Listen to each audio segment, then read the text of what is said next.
Greetings, YouTube. Someone over on the 3.5 Sanctuary boards asked some questions the other day about mounted combat.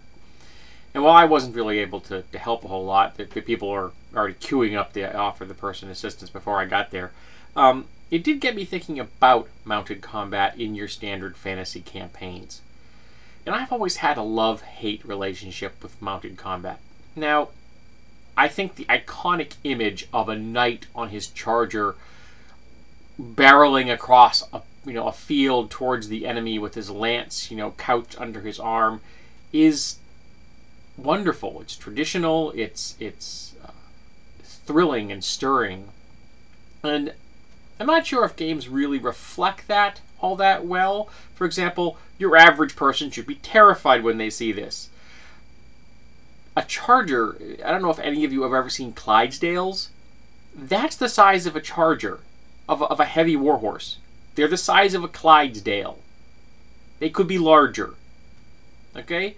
That coming at you at full bore with a fully armored person on the back, and in plate armor, with their shield, and with a 12-foot lance with a steel point aimed at your heart, is going to terrify people. And while pike walls could stop them, you really had to make sure that your pike wall didn't disintegrate in the face of this. Because if even one guy got scared, that could mean the end of your pike wall. And I'm not sure the fantasy games really emulate that well.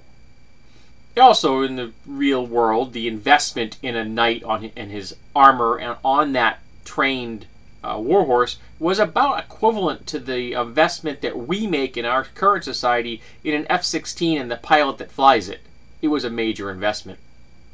But it's also a double-edged sword as far as a role-playing aspect. If your group does a lot of traveling across the country from point A to point B, having someone or multiple people in the group that have some kind of expertise in mounted combat is going to be useful. Yes, that is a cat in the bottom of the frame.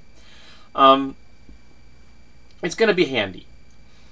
But all of the investment in becoming good at mounted combat may be wasted as soon as you walk into a town or into a dungeon.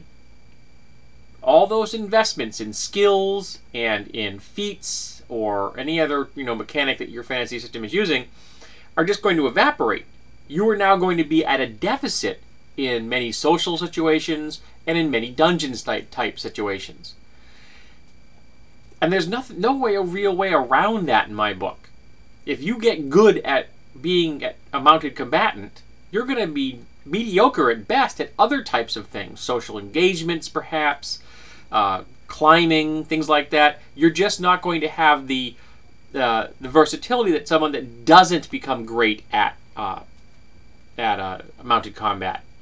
So you could just get yourself a warhorse and become mediocre at mounted combat, and that's fine. But it can mean that in those crunch moments, when being good would have really helped your group, you're not going to be able to do anything. So I wanted to ask the community at large, have you ever seen mounted combat well executed in a fantasy setting? And if you have, is it a trade-off? Is the person that becomes an expert at mounted combat going to become not so great at something else? Is it, going to really impact their ability to roleplay in other areas of the campaign? I'd be interested in knowing. And it looks like, at least for the moment, Mandarin has found a place to sit.